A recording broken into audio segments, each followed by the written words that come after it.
Today, si Kuya Mark ito. Talakayin natin ang cognitive theory ni John Piaget. Si John Piaget ay isang Swiss psychologist na itinuturing bilang isa sa mga pinakamaimpluwensyang figure sa larangan ng developmental psychology. Pangunahing nakatuon ang gawain ni Piaget sa pag-unlad ng pag-iisip ng mga bata. Kilala siya sa kanyang cognitive theory na nagkaroon ng malaking epekto sa edukasyon at psikolohiya. Ang cognitive theory ni Piaget ay naglalarawan kung paano nagbabago at umuunlad ang pag-iisip at intelektual na kakayahan ng mga bata sa paglipas ng panahon. Ang kanyang teorya ay batay sa ideya na ang mga bata ay aktibong bumubuo ng kanilang pag-unawa sa mundo sa pamamagitan ng isang serye ng mga yugto ng pag-iisip. Ang mga yugto o stages na ito ay nailalarawan sa pamamagitan ng mga tiyak na kakayahan sa pag-iisip at paraan ng pag-iisip na kapansin-pansin sa iba't ibang edad. Sensory motor stage, 0 to 2 years old. Sa yugtong ito, ang mga sanggol ay pangunahing natututo tungkol sa mundo sa pamamagitan ng kanilang mga pandama o senses. Sa karanasan, tulad ng paghawak, pagtikim, pag-amoy, pagtingin, at pandinig. Ang mga sanggol ay unti-unting nagpapabuti sa kanilang makasanayan sa motor na umausad mula sa mga simpleng reflexes patungo sa mga komplikadong mga aksyon tulad ng pag-abot, pag-crawl, at kalaunan ay paglalakad. Kinikilala nila ang kanilang kapaligiran sa pamamagitan ng paggamit ng kanilang mga pandama sa pangangalap ng impormasyon. Unti-unting nagkakaroon sila ng ideya sa object permanence kung saan ang pag-unawa na ang mga bagay ay patuloy na umiiral kahit na sila ay wala sa paningin. Isang halimbawa nito ay paghihintay sa laruang tren na lumalabas sa kabilang lagusan. Isa ring magandang laro upang ma-develop ang object permanence ay ang bulaga. Kapansin-pansin na ang intelektual na pag-unlad ng bata ay hindi pa salita o non-verbal. Pre-operational stage, 2 to 7 years old. Sa yugtong ito, ang mga bata ay nagsisimulang gumamit ng mga simbolo o symbolic representation. Halimbawa nito, tatawagin ng bata ang lahat ng laruan na may 4 na gulong na sasakyan. Maging ito ay taxi, bus, bike, truck, tatawagin niya itong car. Ang hayop na may 4 na paa ay tatawagin niyang aso. Kahit ito ay pusa o ibang uri ng hayop, aso pa rin ang tawag niya dito.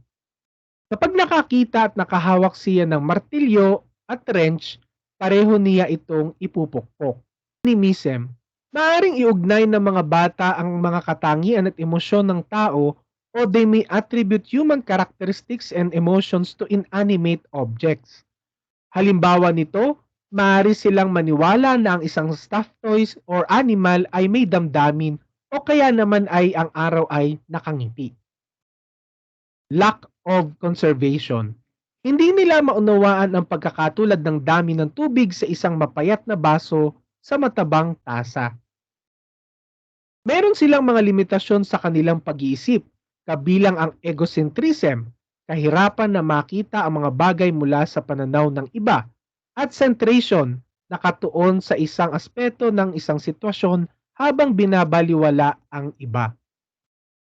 Limitadong lohikal na pag-iisip, nahihirapan sila sa mga gawain na nangangailangan na detektibong pangangatwiran o pag-unawa sa mga ugnayang sanhi at bunga o cause and effect. Kalimitang hindi nila naunawaan ng reversibility of thought gaya ng 2 plus 3 is equal to 5 at ito ay katulad lamang ng 3 plus 2 is equal to 5. Concrete operational stage, 7 to 11 years old. Sa yugtong ito, nagiging mas may kakayahan ang mga bata sa lohikal at konkretong pag-iisip. May kakayahan silang lutasin ang mga problema at manipulahin ang impormasyon sa mas organisadong paraan kaysa sa mga nakaraang yugto. Maaari silang magsagawa ng mga operasyon sa mga bagay at maunawaan ang mga konsepto tulad ng conservation o ang pag-unawa na ang dami ng isang sangkap ay nananatiling pareho sa kabila ng mga pagbabago sa itsura. Ang tubig sa isang mapayat na baso ay kapareho lamang ng tubig na nasa matabang tasa. Naunawaan na nila na ang clay ay maaaring magbago o mag-iba ng anyo. Nagsisimulang gumamit ang mga bata ng inductive logic o pangangatwiran mula sa partikular na impormasyon hanggang sa pangkalahatang prinsipyo o tinatawag na particular to universal approach. Decentering, naunawaan na nila na may ibang perspektibo o pananaw maliban sa nagmumula sa kanila. Seriation, may kakayahang mag-analisa ng pagkakasunod-sunod ng mga bagay o kaganapan tulad ng haba o timbang. Classification, nauri na nila ang mga bagay ayon sa mga kategorya nito. Ang pulang bola ay kabilang sa mga pulang bagay at kategorya ng mga bola. Naunawaan na nila na walang kakayahan si Santa Claus na hawakan ang milyon-milyong laruan ng mga bata. Naunawaan na nila ang reversibility of thought, 2 plus 3 is equal to 5, ay katulad ng 3 plus 2 is equal to 5. Ang pag-iisip ay higit na nakabatay sa abstract na mga prinsipyo o symbolic tulad ng demokrasya, karangalan, karunungan. Formal operational stage, 11 years old and above.